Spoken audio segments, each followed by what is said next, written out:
Non, je parle en français d'abord. Ok, allez-y. Voilà, il y a des confrères qui pourront s'exprimer en Wolof. Moi, je pense que mon premier mot, c'est de féliciter la défense de M. Ousmane Sonko. Ça a été une défense, elle est toujours sans concession.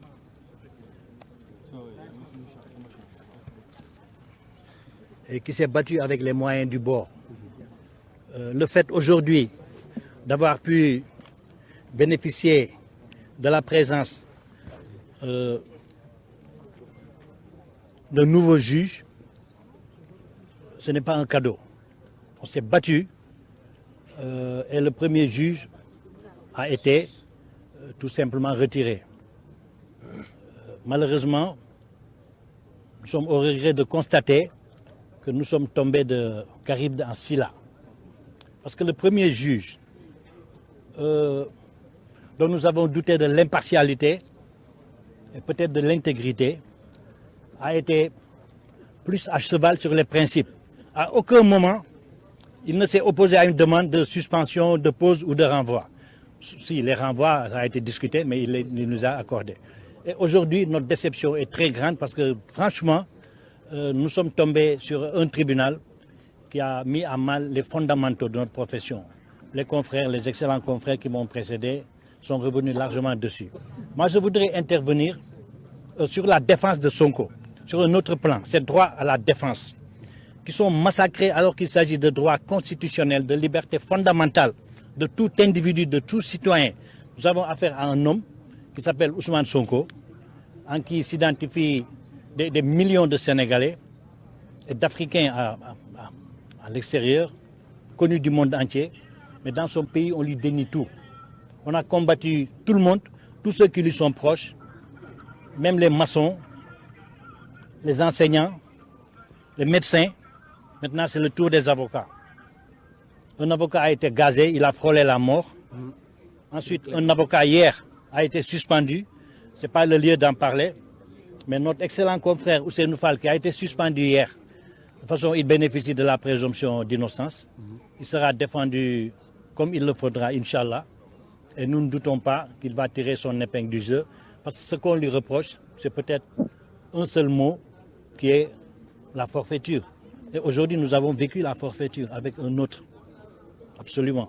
Et si maintenant, vous dites un mot assez déplacé, et que cela vous vaut une suspension et une comparution en Conseil de l'ordre, on verra bien. Par contre, ce qui est arrivé à notre excellent confrère, Juan Branco, nous remplit d'indignation et de colère. Il y a 3 ans de cela, l'activiste panafricaniste Kémi Séba avait été expulsé dans les mêmes conditions du Sénégal, alors qu'il venait comparaître devant la chambre correctionnelle de la Cour d'appel. En première instance, il avait gagné son procès. Le parquet a fait appel. On l'a convoqué, renvoyé plusieurs fois. Il est venu sur convocation du parquet général et c'est à l'aéroport qu'on l'a refoulé. Il n'a pas voulu, pour des raisons de ses liens personnels avec le Sénégal, parce qu'il a vécu longtemps à Dakar, porter plainte. Récemment, en octobre 2021, Kémi Séba a eu la même mésaventure au Burkina Faso. Et un excellent confrère burkinabé, ainsi que Juan Branco et moi, avons initié une procédure devant la Haute Cour de justice de la CEDEAO. Et cette procédure se poursuit toujours. C'est pour vous dire que Juan Branco, c'est moi-même qui l'ai recruté. C'est un gros mensonge de dire qu'il a des liens avec Sonko, la France insoumise, les gilets jaunes, ça me remplit de honte.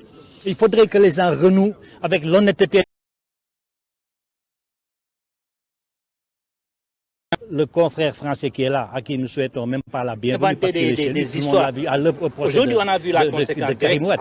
Mais il vient pour un dossier qui n'en est même pas un. C'est avec un sentiment de pitié qu'on voit sa présence dans cette procédure. Parce que ça, ce n'est pas une procédure. Mais pour vous dire, le pouvoir a eu peut-être tellement peur qu'ils l'ont recruté pour qu'il vienne. Nous savons dans les détails comment il est venu, ce n'est pas notre problème. Ce n'est pas notre problème. Mais je voudrais insister sur ce point.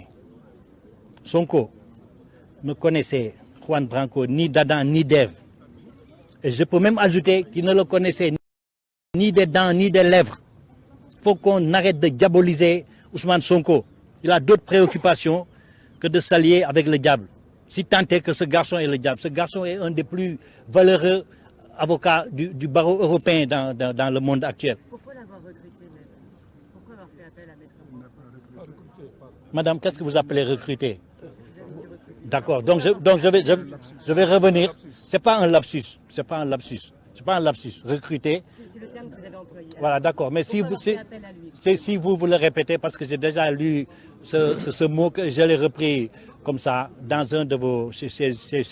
Pourquoi? Nous sommes dans une procédure à Ouagadougou, devant la haute cour de justice, à Abuja, pardon, la haute cour de justice de la CEDEAO, entre avocats. Quand nous travaillons ensemble, on se donne des coups de fil, et il y a des dossiers qui peuvent intéresser l'un ou l'autre. Il n'est pas venu par la pression, il n'est pas venu par la force. Nous devions l'accueillir avec honneur, avec fierté, parce que nous savons qu'il peut apporter un plus qualitatif. C'est ça les raisons, pour avancer la cause du droit. Parce qu'il y a trop de plaisantins qui se mettent à errer dans des procédures auxquelles ils ne comprennent que dalle. Et ça, il faut y mettre un frein. C'est ce qui explique la présence de Maître Saïd Larissou, un excellent confrère, qui est candidat à la présidentielle aux Comores.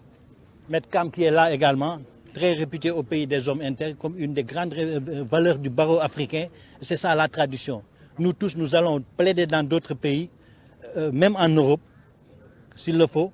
Moi qui vous parle, j'ai défendu Vergès. Quand la justice française l'a attaqué, j'ai constitué un comité de 33 avocats. Nous sommes allés le défendre à Nice contre des juges racistes. Voilà, madame. Est-ce que c'est les raisons pour lesquelles il s'est fait expulser? Il s'est fait expulser sans même un acte administratif.